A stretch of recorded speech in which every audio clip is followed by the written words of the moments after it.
All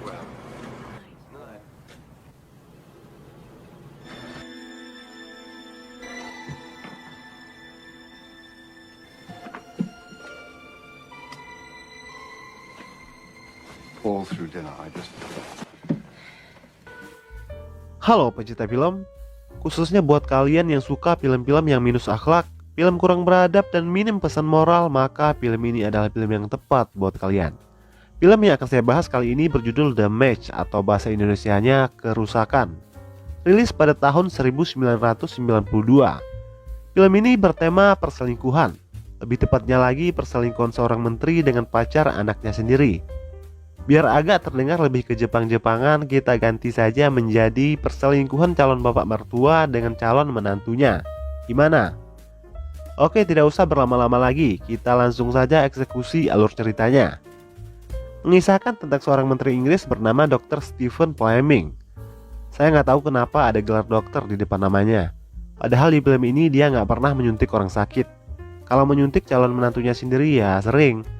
Walaupun calon menantunya itu dalam keadaan sehat walafiat. Oke lanjut, Dr. Stephen memiliki istri bernama Ingrid Fleming yang sudah agak menua dan tidak menarik lagi di pandangan mata, dan dua orang anak bernama Martin dan Sally. Mereka hidup berkecukupan alias kaya raya. Ya namanya juga pejabat sudah pasti kaya raya lah ya, kecuali bapak ini.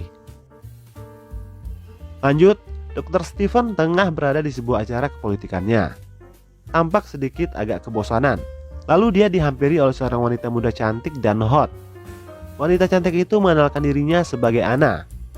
Anna bilang kalau dia sudah kenal dengan Dr. Stephen karena kebetulan dia adalah pacar anaknya yaitu Martin. Dari pertemuan pertama dan singkat ini keduanya tampak saling terkesima.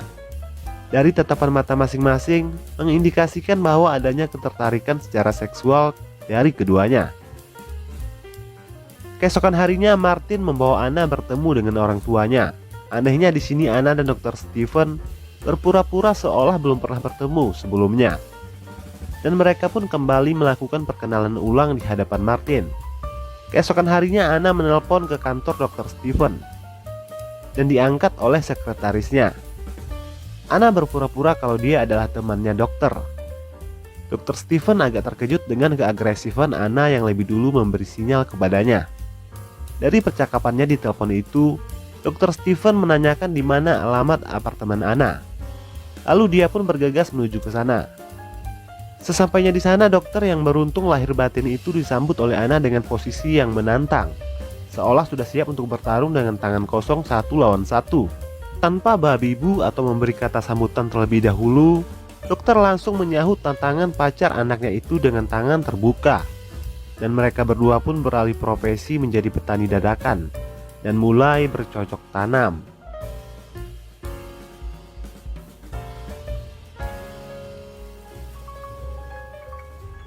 Scene lalu berganti pada keesokan harinya. Tanpa angin, tanpa tsunami, tiba-tiba Martin datang menemui sang ayah di tempat kerjanya. Di sini dari mukanya kelihatan kalau Dr. Stephen agak kaget. Pikirannya mulai seuzon, menduga-duga kalau kedatangan mendadak Martin itu berhubungan dengan aksi mantap-mantapnya bersama Anna. Gak taunya kedatangan Martin ke sana cuma untuk memberitahu ayahnya akan pekerjaan barunya sebagai editor penulis publik politik. Muka tegang Dr. Martin seketika berubah menjadi ceria. Senang bukan karena pekerjaan baru si Martin, melainkan kalau Martin belum tahu akan rahasia mantap-mantapnya dengan Anna kemarin malam. Berarti masih aman, masih bisa lanjut bercocok tanam ronde kedua. Malam berikutnya mereka dinner di sebuah restoran mewah untuk merayakan pekerjaan baru Martin. Di sini juga ada kakek Martin yang ikut bergabung. Di sini Dr. Stephen sama Anna tampak biasa-biasa saja, tanpa ada sedikit pun rasa canggung di antara mereka, seolah tidak pernah terjadi apa-apa.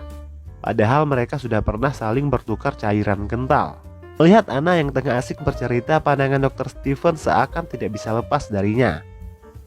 Selesai makan malam, Martin langsung mengantar Anna pulang ke apartemennya. Tanpa dia sadari, ayahnya mengikuti mereka dari belakang.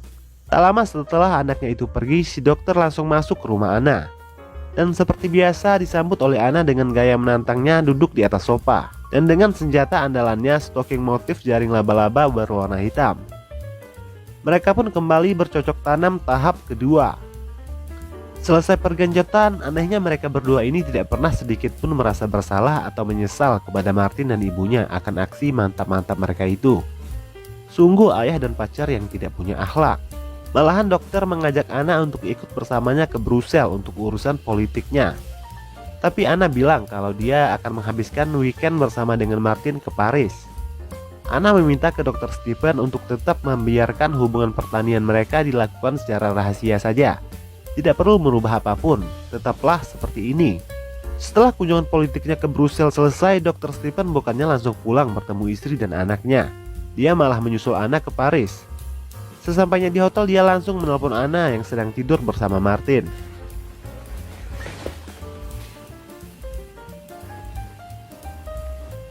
Dan mereka pun bertemu di bawah samping gedung dan bermantap-mantap pria di tempat umum dengan posisi berdiri. Setelah memberi jatah kepada Dr. Stephen, Anna kembali lagi ke kamar hotel untuk bertemu Martin. Dr. Stephen menginap di hotel yang bersebelahan dengan hotel Anna dan Martin. Dia cemburu dan menangis melihat Anna dan Martin melalui jendela sedang berkasih sayang. Singkat cerita, di depan Anna, dokter mengatakan kalau dia akan meninggalkan istrinya dan menikahi Anna. Namun Anna jelas menolak dan mengatakan kalau itu adalah ide yang sangat buruk dan akan melukai banyak pihak. Kau akan kehilangan istrimu dan Martin akan membencimu, ucap Anna. Dr. Stephen bilang kalau dia tidak peduli akan hal itu. Aku ingin memilikimu seutuhnya, sesegera mungkin. Anna menjawab, aku kan memang sudah milikmu, jadi kau tidak perlu khawatir. Hubungan pertanian mereka terus berjalan secara rahasia. Mereka akan bercocok tanam setiap ada kesempatan untuk bertemu. Singkat cerita, Anna dan Martin sekeluarga berlibur ke tempat kakeknya. Di sana Stephen semakin terbakar api cemburu melihat kedekatan Anna dan Martin.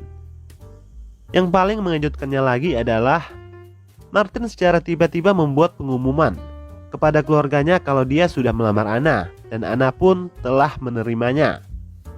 Di suatu kesempatan Stephen mengatakan kepada Martin, "Apa kau yakin dengan keputusanmu menikahi Anna?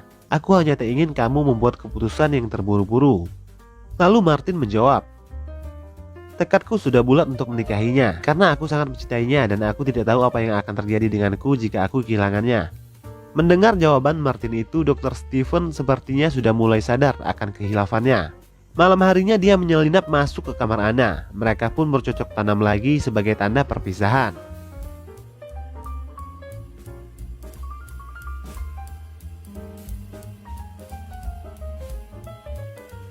Tidak ingin menghancurkan kebahagiaan anaknya, Dr. Stephen pun memutuskan hubungannya dengan Anna, walaupun dengan rasa keterpaksaan karena dirinya masih sangat mencintai Anna. Akhirnya kakek Sugiono Persi Hollywood ini insaf dan sadar akan cinta terlarangnya kepada Anna. Tapi setelah putus dengan Anna, Dr. Stephen justru menjadi galau. Kerjanya di DPR jadi tidak terurus, makannya tidak lahap, tidurnya tidak nyenyak, beraknya pun tidak lancar. Begitu juga dengan Anna yang masih belum bisa move on dengan sang calon mertua. Diam-diam dia mengirim sebuah kunci apartemen kepada Dr. Stephen. Dr. Stephen langsung menuju ke lokasi. Rupanya apartemen baru itu khusus dibelikan Anna sebagai ladang baru buat mereka untuk bercocok tanam. Karena apartemen lama sudah ada Martin yang menetap di sana bersamanya. Melihat ranjang apartemen yang masih rapi, seketika jiwa Pak Boy Dr. Stephen kembali bergetar. Dr. Stephen tampaknya sudah tidak sabar karena sudah terlalu lama pedang tumpulnya tidak diasah, sehingga membuatnya lupa untuk mengunci pintu.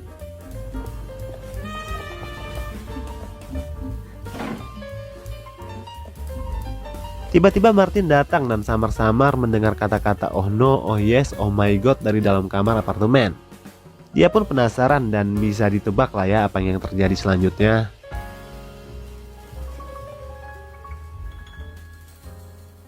Ya, dia pun akhirnya menyaksikan sendiri aksi kuda-kudaan sang ayah dengan tunangannya itu.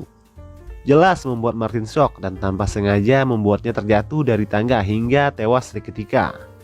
Dr. Stephen dalam keadaan menyesal dan menangis memeluk tubuh anaknya itu yang sudah tidak bernyawa lagi. Tak lama kemudian ambulan dan polisi pun datang ke tempat kejadian.